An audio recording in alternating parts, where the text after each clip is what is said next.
2022년 2월 24일 목요일 새벽 예배 말씀입니다. 누가복음 15장 11절부터 32절 말씀입니다. 주님은 우리를 사랑하실 때 가장 인격적으로 우리를 사랑해 주셔요. 자격이 없음에도 회개하고 돌아오는 자는 하나님께서 품어주시고 그를 자녀의 자격을 부여해 주십니다. 오늘 말씀을 통해서 다시 한번 믿음으로 회복되어진 거룩한 또 주님이 기뻐하는 그러한 사람으로 더 굳건하게 서기를 축복합니다. 15장은 예수님께 세리와 죄인들이 몰려와서 예수님과 함께 식사를 하고 대화를 하자 바리새인과 서기관들이 불평하며 예수님을 비난하는 사건으로 시작되어집니다. 예수님께서는 잃은 양의 비유를 통해서 99마리보다 잃어버린 한 양을 찾았을 때 그 기쁨, 드라크마의 비유를 통해서 한 여인이 9드라크마가 있음에도 불구하고 잃어버린 한 드라크마를 찾은 것으로 또 기뻐하고 잔치를 벌이는 이런 모습으로 하늘의 정서를 인간들에게 그대로 표현해주고 있는 것을 보게 됩니다. 사람이 잃어버린 것을 찾았을 때 그 기쁨, 그 감동, 그 행복감을 하늘에서는 죄인 한 사람이 돌이키고 돌아왔을 때 이와 같이 행복해하고 기뻐한다라는 것입니다. 이러한 흐름 속에서 우리가 너무 잘 알고 있는 탕자의 비유를 오늘 말씀해 주고 계십니다. 탕자의 비유를 다른 말로는 잃은 자의 비유 또는 잃은 자의 회복 또는 아버지의 사랑 이렇게 표현합니다. 탕자의 비유가 우리에게 어떤 의미를 주고 있는지 이러한 해석들은 오늘 본문 속에서 우리는 충분히 이해할 수 있습니다. 한 집에 두 아들이 있었는데 둘째 아들이 아버지가 살아있음에도 불구하고 자신의 분깃, 그 재산을 받아서 아버지의 품을 떠나는 것으로 시작합니다. 당시 유대에서 장자는 차자의 2배를 받았습니다. 그렇다면 장자는 3분의 1을, 차자는 3분의 1을 받는 것이죠. 그러나 아버지 일을 살아 생전에 그 몫을 달라고 했을 경우는 그 몫이 더 줄게 되어 있어요. 이는 얼마나 아버지를 떠나고 싶어 했는지 또는 얼마나 자기의 몫을 좋아했는지 우리는 알 수 있습니다. 어쩌면 자신의 욕망으로 가득 차 있었던 둘째 아들, 그 아버지의 품 안에 있는 것이 무척 싫었던 이 아들, 그리고 그 아들이 떠나갈 때 아버지는 어찌할 줄 모르고 그에게 분깃을 주고 떠나가는 모습을 안타까이 지켜볼 수밖에 없었던 것을 상상하게 만드는 오늘 본문의 이야기를 봅니다. 아들의 발음은 하늘 아버지를 두기 싫어하는 우리 사람들의 모습을 그대로 투영하고 있습니다. 로마서 1장 28절에 그러죠. 그들이 마음에 하나님 두기를 싫어하며 하나님께서 그들을 그 상실한 마음대로 내버려 두사 합당하지 못한 일을 하게 하셨으니 아버지가 왜 잡지 못했을까요? 잡히지 않는 죄에 빠져있는 둘째 아들의 모습이겠지요. 그는 아버지의 손이 미치지 못하는 이방 나라로 도망합니다. 그리고 자신의 욕망대로 살아갑니다. 언제까지 자기 멋대로 자기 기준에 의해서 허랑방탕하며 살 수 있을까요? 성경은 13절 14절에 이렇게 말합니다. 그 며칠이 안 되어 둘째 아들이 재물을 다 모아가지고 먼 나라에 가 거기서 허랑방탕하여 그 재산을 낭비하더니 다 없앤 후 그 나라에 크게 흉년이 들어 그가 비로소 궁핍한지라. 언제까지요? 다 없앤 후 자신의 힘으로 할 수 없을 때 그리고 흉년마저 들어서 궁핍할 때까지 그는 깨닫지 못합니다. 그의 처지는 더 궁핍하여서 돼지를 치게 됩니다. 15절 16절을 보면 이렇게 기록하죠.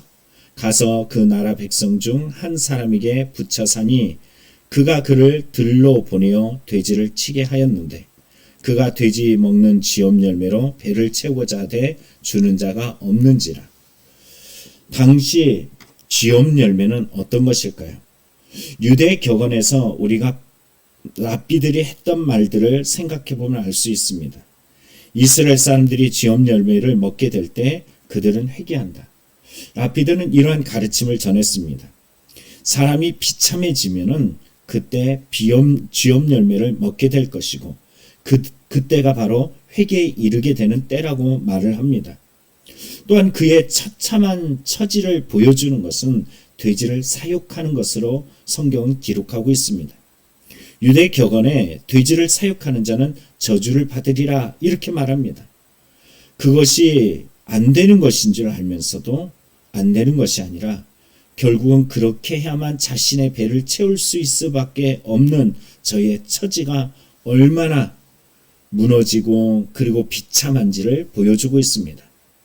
그러나 이러한 비참함 속에 그냥 그는 좌절과 낙심과 인생을 극단적인 판단으로 결정을 내리는 것이 아니었어요. 그는 이 때를 회개의 기회로 삼습니다. 그리고 17절부터 19절에 보면 이렇게 말하죠. 이에 스스로 돌이켜 이르되 내 아버지는 양식이 풍족한 품꾼이 얼마나 많은가. 나는 여기서 주려 죽는구나. 내가 일어나 아버지께 가서 이르기를 아버지 내가 하늘과 아버지께 죄를 지었사오니 지금부터는 아버지 아들이라 일컬음을 감당하지 못하겠나이다. 나를 품꾼의 하나로 보소서 하리라. 그는 아버지의 사랑을 비로소 깨닫게 됩니다. 자신의 비참함 속에서 아버지 앞에 그리고 하늘 앞에 그의 회개를 하게 됩니다. 자신의 이런 비참함 속에서 그 현실 속에 있는 회개의 간절함이 결국 아버지께로 그 발걸음을 돌리고 그 떠나갔던 아버지의 품을 향해서 용기를 내어 가게 되는 것을 보게 됩니다. 그가 깨달은 것은 무엇일까요? 그동안의 아버지의 은혜를 알게 됐어요. 아버지의 사랑을 알게 되었어요. 그리고 아버지가 계신 곳을 향해서 갑니다. 그런데 이 자격 없는 이 아들이 아버지께 갈 수 있는 용기는 무엇일까요? 다시 한번 말씀드리지만 아버지의 사랑입니다. 아버지의 은혜입니다. 그리고 20절에 이에 일어나서 아버지께로 돌아갔을 때 참 놀라운 것은 그가 알고 있는 아버지는 그의 바램대로 외면치 아니하시고 성경에 말한 것처럼 아직도 거리가 먼데도 불구하고 그 돼지치기의 냄새가 가득하고 그 부정함이 가득함에도 불구하고 아버지께서는 그에게 달려와서 측은히 여기며 안고 입을 맞추는 모습으로 아버지의 사랑은 드러나고 있습니다. 아버지는 그 아들에게 뭐라 하지 않습니다. 도리어 아버지의 그 마음은 안아주고 입맞춤을 통해서 모든 사랑, 간절함을 다 표현하고 있어요. 아들도 이러한 아버지의 모습에 자신의 죄가 무엇인지 적극적으로 고백하고 있습니다. 21절에 보면은 혼자 독백으로 했던 그 말들이 실제 아버지 앞에 고백하게 되죠. 아들이 이르되 아버지 내가 하늘과 아버지께 죄를 지었사오니 지금부터는 아버지 아들이라 일컬음을 감당하지 못하겠나이다. 회개한 아들을 아버지는 잃은 양의 비유와 잃은 드라크마의 비유처럼 이 아들의 고백을 듣고 잔치를 벌려줍니다. 이 잔치에는 신분의 회복이 담겨져 있어요. 아버지는 종들에게 이르되 제일 좋은 옷을 내어다가 입히고 손에 가락지를 끼우고 발에 신을 신기라. 그리고 살찐 송아지를 끌어다가 잡으라 하면서 우리가 먹고 즐기자. 이 잔치를 그를 위해서 배설합니다. 이 배설한 이유가 곧 아버지의 마음이에요. 이렇게 말하죠. 24절에 이 내 아들은 죽었다가 다시 살아났으며 내가 잃었다가 다시 얻었노라 하니 그들이 즐거워하더라. 여러분 여기 본 종들이나 또는 이 아버지의 마음에는 즐거움이 가득해요. 드라크마를 찾았던 것처럼 잃어버린 양을 찾았던 것처럼 그 아버지의 즐거움에 참여하며 함께 아버지의 마음과 공유되어져 있어요. 절대 분리되어 있지 않습니다. 그런데 여기 둘째 아들과 달리 첫째 아들이 등장하게 됩니다. 큰아들이 잔치 소리를 듣게 되었어요. 그리고 이 잔치 소리를 듣고 들어가지 아니하고 그 큰아들은 이 풍악 소리를 들으면서 한 종을 불러냅니다. 자기가 들어가야 될 마땅한 집에 들어가지 아니하고 종을 불러서 말하기를 그 어떤 일이냐 무슨 일이냐 하고 묻습니다. 그때 그 종이 말합니다.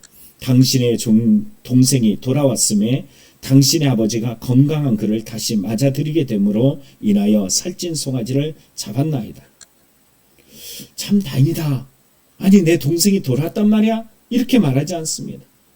그런 일들로 인해서 무척 화가 나 있어요. 성경 28절 보면 그가 노하여 들어가지 아니하거느리라고 말합니다. 이 분노하고 있는 씩씩코에서 바람이 불고 있는 이 아들의 모습, 이 첫째 아들의 모습이에요. 아버지와 함께하면서 아버지의 마음을 전혀 알지 못하는 이 안타까움이 그대로 우리는 성경을 통해서 보고 있습니다. 얼마나 들어가려고 하지 않았던지 종들에게 또 알려지고 시간이 얼마나 흘렀던지 아버지는 이 큰아들을 데리고 들어가기 위해서 밖으로 나왔습니다. 그리고 권합니다. 29절 30절에 말하죠. 아버지께 대답하여 이르되 라고 이야기하는 이 아들의 모습은 아버지가 들어가자 하는 말에 전혀 이해하지 못하는, 종들도 기뻐했던 그 기쁨을 공유되지 못한 아버지의 마음에 대못을 박는 말들을 표현하고 있습니다. 아버지께 대답하여 이르되 내가 여러 해 아버지를 섬겨 명을 어김이 없거늘 내게는 염소 새끼라도 주어 나와 내 벗을 즐기게 하신 일이 없더니 아버지의 살림을 창녀들과 함께 삼켜버린 이 아들이 돌아오매 이를 위해 살찐 송아지를 잡으셨나이다. 이렇게 아버지와 함께하면서 아버지의 명을 거역한 적이 없습니다 라고 이야기하는 이 큰아들, 얼마나 자기 중심적입니까? 아버지의 마음을 전혀 이해하지 못하고 그 사랑도 그 마음속에 공유되지 못하고 돌아온 동생에 대한 아버지의 그 안타까움, 그에게 건강하게 돌아와서 행복해하는 아버지의 마음에 그 행복감도 기쁨도 공유되지 못하는 이 큰아들과의 단절된 모습들, 여러분 과연 이 큰아들이 아버지의 마음에 좋은 아들이었을까요? 오늘 성경을 읽다 보면은 31절에 아버지는 안타까움으로 이렇게 말합니다. 예, 너는 항상 나와 함께 있으니 내 것이 다 내 것이로되 이 내 동생은 죽었다가 살아났으며 내가 잃었다가 얻었기로 우리가 즐거워하고 기뻐하는 것이 마땅하니라. 아버지는 마땅한, 다시 말하면 당연함을 말해주고 있어요. 이 당연한 것이 이 큰아들은 당연하지 않습니다. 그것이 문제인 것이, 아버지의 마음이 그의 마음에 공유되어서 당연함이 되어야 되는데, 아버지의 기쁨이 그 마음에 당연함으로 공유되어야 되는데 이 마음이 없어요. 아버지가 하는 일들이 못마땅하고 그리고 떠나간 그 둘째 아들의 모습이 이 아버지의 품에 있는 첫째 아들의 모습 속에 동일하게 있습니다.